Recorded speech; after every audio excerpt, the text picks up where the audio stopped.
یہ بھی قرآن میں فرما دیا ہے جیسا کہ آپ نے ابھی پڑھا ہے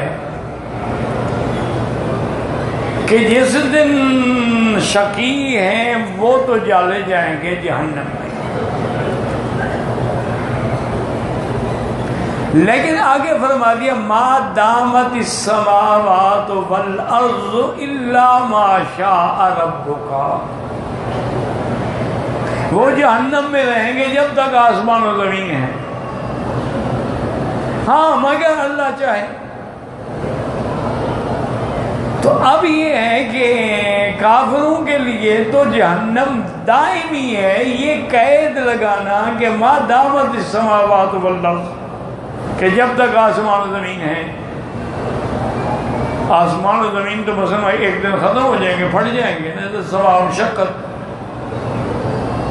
یوم تمور السماء مورا وتسیر الجبال سیرا، تو بہرحال زمین و آسمان کی تو ایک مدت ہے نا، مثلا 2000 سال، لیکن قرآن تو کہتا ہے وہ ہمیشہ جہنم میں رہیں گے۔ تو اب یہ ساتھ قید جو ہے، جیسے مومن جنت میں رہیں گے لیکن ما دامت السماوات والارض، جب تک آسمان اور زمین ہے، اس کے بعد ہاں اللہ اگر چاہے تو اس کی منشا ہے، جو چاہے وہ کر دے۔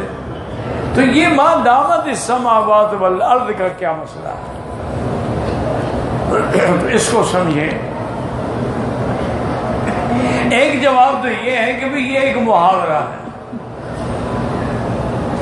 یہ ایک محاورہ ہے، جیسے کہہ دیتے ہیں عمر قید، بھائی آج عدالت نے اس کو سزا عمر قید دے دی، اب عمر قید تھوڑی ہوتی ہے، اس کی عمر ہے 100 سال، سزا تو 20 سال ہے، 20 سال کے بعد تو نکل آئے گا نا، تو عمر قید تو نہ ہوئی۔ لیکن جب اتنی لمبی سزا ہو تو کہا چلے یار بس کیا نا، 20 سال کا مذاق ہے، اگر 20 سال کا تھا تو وہاں 40 سال کا ہو کے نکلے گا، اور 20 سال جو جیل میں گزریں گے وہ تو نعوذ باللہ ایک عذاب ہے۔ اس لیے محاورتاً کہہ دیا جاتا ہے کہ بھی یہ رہیں گے جب تک آسمان و زمین، یہ ایک محاورہ ہے، معنی یہ ہے کہ ہمیشہ رہیں گے۔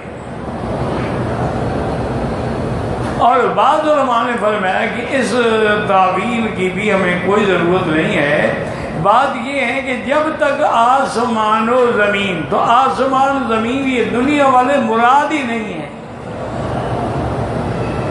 آسمان و زمین وہ مراد ہیں جو قیامت میں ہوں گے۔ یوم تبدل الارض غیر الارض والسماوات وبرزوا للہ الواحد القہار، آسمان بدل دیے جائیں گے، زمینیں بدل دی جائیں گی، تو اب وہ آسمان و زمین تو پھر ہمیشہ رہیں گے نا، کبھی ختم نہیں ہوں گے۔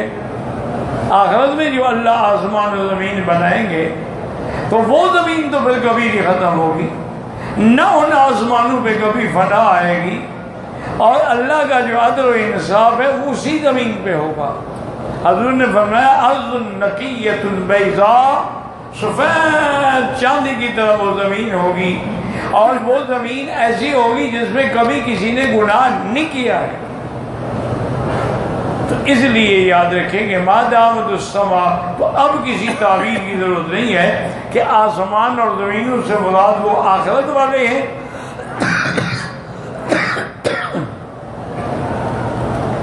تو ان پر تو کبھی فنا آئے گی نہیں۔ آگے الا ما شاء ربک، الا ما شاء ربک، یہ قید کیوں لگائی جاتی ہے؟ یہ قید اس لیے لگائی جاتی ہے کہ اللہ قادر ہیں، یعنی فیصلہ یہی ہے کہ یہ جہنم میں رہیں گے، لیکن اگر اللہ چاہے نکال لیں۔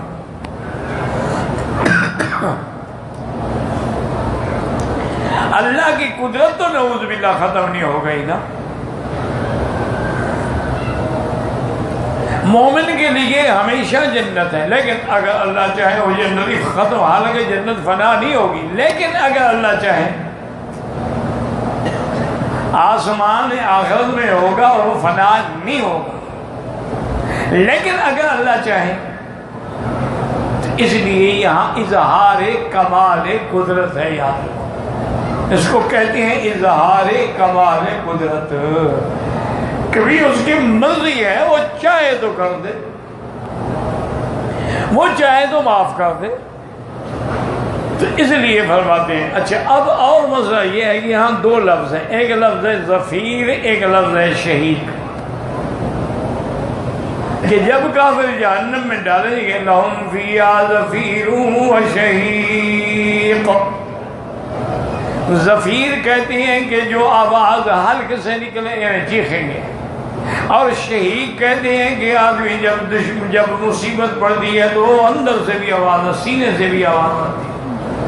تو ان کا عالم یہ ہوگا کہ اندر سے بھی اور سینے سے بھی اور حلق سے بھی آوازیں آ رہی ہوں گی، لیکن ان کی آواز کو کوئی نہیں سنے گا. ان کی آواز چاہے جتنا مرضی ہے وہ چیختے رہیں.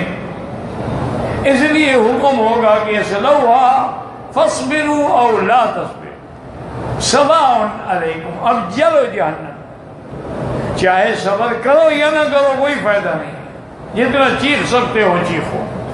تو اسی اللہ فرماتے ہیں اما الذین شقوا ففی النار. جن لوگوں نے شقاوت، اچھا شقاوت یاد رکھیں کہ شقاوت ایک حقیقی ہوتی ہے اور ایک شقاوت مجازی ہوتی ہے. یاد رکھیں شقاوت حقیقی تو یہ ہے کہ آدمی نعوذ باللہ کافر، یہ تو شقی ہے نا حقیقی. اور ایک یہ ہے کہ شقاوت حقیقی نہیں ہے، شقاوت مجازی ہے. کیا معنی؟ کہ اس کی بزرگوں نے علامات لکھی ہیں کہ اگر تمہیں دعا مانگتے ہوئے رونا نہ آئے تو یہ شقاوت کی علامت. اگر دعا مانگتے ہوئے تمہاری اندر اللہ کی خشیت اور خوف پیدا نہ ہو تو یہ بھی شقاوت کی علامت.